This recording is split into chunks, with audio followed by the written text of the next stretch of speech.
میں غلام ہوں معاویہ سے پیار ہے، اسی مناسبت سے ہی تو اپنا بیڑا پار گئے، علی کے سچے عاشقوں کے لب پہ ہے یہی آج سنا کہ جنتی 22 ہے رجب کا دن جنتی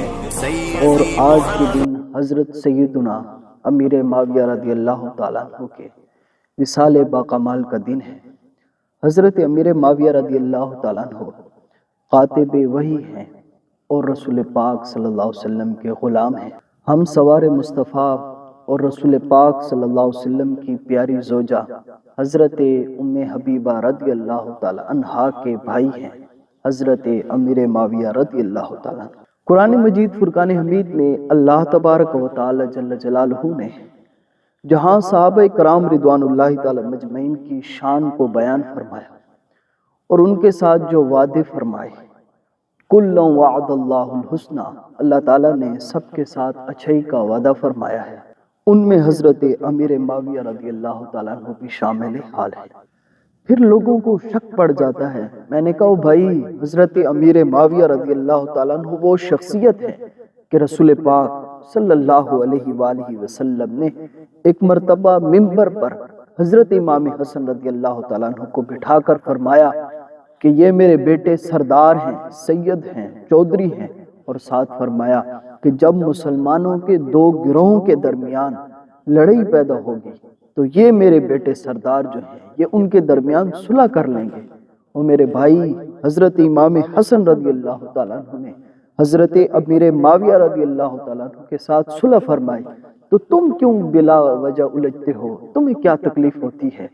پھر یہ کہتے ہیں کہ وہ تو یزید کا باپ تھا، تو میں نے کہا پھر تو حضرت نوح علیہ السلام کا بیٹا بھی کافر تھا، تو اس کا کیا مطلب ہے کہ پھر تم حضرت نوح علیہ السلام کے اوپر الزام تراشی کر دو گے؟ اور میرے بھائی اس طرح کی بات نہیں ہے۔ قرآن مجید کی نص ہے کہ قیامت کے دن اپنا بوجھ ہر کوئی آپ اٹھائے گا، کسی کا بوجھ کسی کے ذمے میں نہیں ہوگا۔ حضرت نوح علیہ السلام کا بیٹا کافر ہے تو تم پھر کیا بلا وجہ یہ کہہ دو گے کہ معاذ اللہ استغفر اللہ، حضرت نوح علیہ السلام کے حوالے سے الزام تراشی کر دو گے؟ بھائی ایسی بات نہیں ہے۔ یزید اپنے کرتوتوں کا جواب دے گا اور حضرت امیر معاویہ رضی اللہ تعالیٰ عنہ اس حوالے سے شامل حال نہیں ہوں گے۔ جو یہ کہتے ہیں کہ ان کا والد ٹھیک نہیں تھا، وہ یہ بھی کہتے ہیں کہ یزید کا بیٹا تھا یزید بن معاویہ، اس نے یزید کے مرنے کے بعد اس کو تخت پر بٹھایا گیا تو وہ 40 دن تک بیٹھا رہا، اور 40 دن سے بھی ماقبل اس نے اعلان کر دیا کہ لوگوں یاد رکھنا اس کرسی پر نہ میں بیٹھنے کے قابل ہوں اور نہ میرا باپ بیٹھنے کے قابل تھا، تمہیں 40 دن کا وقت ہے، تم اپنا امیر تلاش کر لو اور اسے بٹھا دو، میں اس کرسی پر نہیں بیٹھتا جس کے نیچے آل رسول صلی اللہ علیہ وسلم کا خون بہایا گیا ہو۔ فرمایا میں اس کرسی کے لائق نہیں ہوں۔ اس نے کہا کہ تم 40 دن کے اندر اپنا امیر تلاش کر لو۔ یہ بات سب مانتے ہیں کہ حضرت امام حسن رضی اللہ تعالیٰ عنہ نے حضرت امیر معاویہ رضی اللہ تعالیٰ عنہ کے ساتھ صلح فرما دی۔ جب صلح فرما دی تو اس کے بعد الجھنے کا کوئی بھی حق حاصل نہیں ہے۔ اور میں یہی بات بھی کرتے چلوں کہ تاجدار گولڈا پیر مہر علی شاہ صاحب رحمۃ اللہ تعالی علیہ نے